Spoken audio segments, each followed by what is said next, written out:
100% ফুলকো ফুলকো মালপোয়া পিঠা বা তেলের পিঠা তৈরি করতে পারবেন এই রেসিপিটি ফলো করলে। আজকে আপনাদের খেজুরের গুড় দিয়ে মালপোয়া পিঠার রেসিপি করে দেখাবো। আসসালামু আলাইকুম, আশা করি সবাই ভালো আছেন, আমিও আলহামদুলিল্লাহ ভালো আছি। চলে আসলাম নতুন আরেকটি রেসিপি নিয়ে, রেসিপি বাজবার মুক্তা চ্যানেল থেকে। তো আজকে আপনাদের খেজুরের গুড় দিয়ে তেলের পিঠা বানিয়ে দেখাবো। তো বানানোর জন্য প্রথমে আমি 1.5 কাপ পরিমাণ শুকনো চালের গুঁড়া নিয়ে নিয়েছি। এখন এখানে হাফ কাপ ময়দা দিয়ে দিয়েছি। স্বাদ মতো লবণ দিয়ে এটাকে হাতের সাহায্যে ভালো করে মিশিয়ে নিচ্ছি। আমার রেসিপিটি যদি আপনাদের ভালো লেগে থাকে অবশ্যই সবাই লাইক কমেন্ট শেয়ার করে পাশে থাকবেন। আর নতুন ভিডিও পেতে অবশ্যই বেল আইকনটি অন করে রাখবেন যাতে পরবর্তী ভিডিও মিস না করেন। তো এখন আমি এখানে খেজুরের গুড় দিয়ে দিয়েছি। খেজুরের গুড়টা আমি আগেই পানি দিয়ে একটু বলক তুলে নিয়েছিলাম, লিকুইড করে নিয়েছি। এখন আমি এই চালের গুঁড়ার সাথে ভালো করে লিকুইড গুড়টাকে হাতের সাহায্যে মথে নিচ্ছি। একেবারে কিন্তু পানি দিয়ে এটাকে লিকুইড করতে যাবেন না, এটাকে আস্তে আস্তে হাতের সাহায্যে মথে মথে গোলাটা বানাতে হবে। পুরো ভিডিওটা অবশ্যই দেখবেন, তাহলে আপনারা সকল টিপসগুলো জেনে যাবেন। তেলের পিঠা ফুলার একমাত্র টিপস হচ্ছে গোলাটা পারফেক্ট হতে হবে। গোলাটা যদি আপনি পারফেক্ট করতে পারেন একটা পিঠাও মিস হবে না, সবগুলো পিঠাই কিন্তু ফুলকো ফুলকো হবে। তো প্রথমে কিন্তু আমি গুড়টা দিয়ে একটু একটু করে দেখেন মথে নিয়েছি। আর এখানে অল্প অল্প পানি অ্যাড করবেন। পানিটা অবশ্যই কুসুম গরম পানি হতে হবে। আমি কিন্তু এখানে কুসুম গরম পানিটা ইউজ করেছি।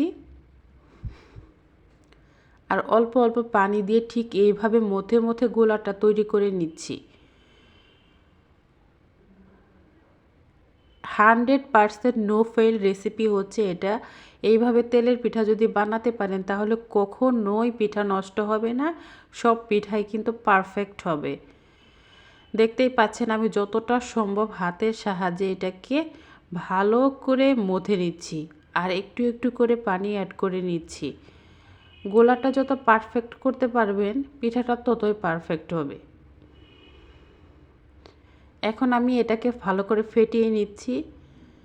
পানি কিন্তু ওইরকম দিচ্ছি না, একেবারে তো পানি দেওয়াই যাবে না। এরকম করে হাতের সাহায্যে ফেটিয়ে নিলে দেখা যাবে যে ডোটা একেবারে স্মুথ হয়ে আসছে আর একেবারে একটু পাতলা হয়ে আসছে। তো আমি আর একটু পানি এখানে অ্যাড করে নিলাম।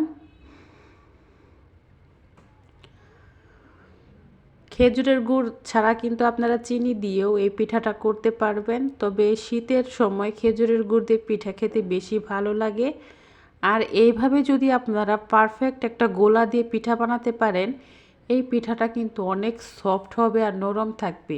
আর ঘরেও কিন্তু প্রায় 4-5 দিন রেখে খেতে পারবেন। এর থেকে বেশি সময়ও রেখে খাওয়া যায়, কিন্তু 4-5 দিন একেবারে ভালো স্বাদ থাকে।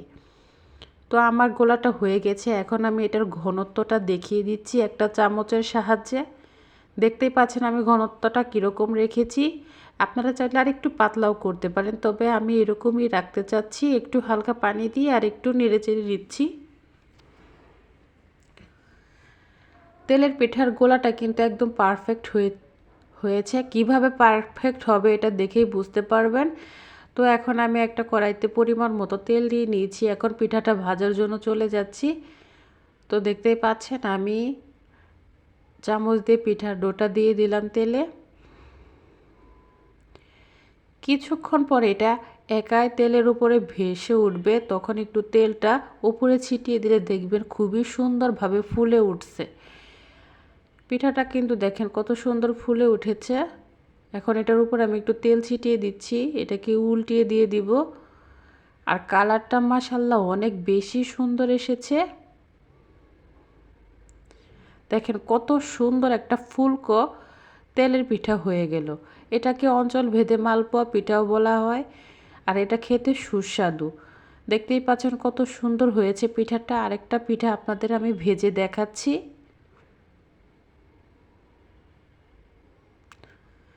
তো আবারও আমি আরেকটা পিঠা এইভাবে ভেজে নিচ্ছি।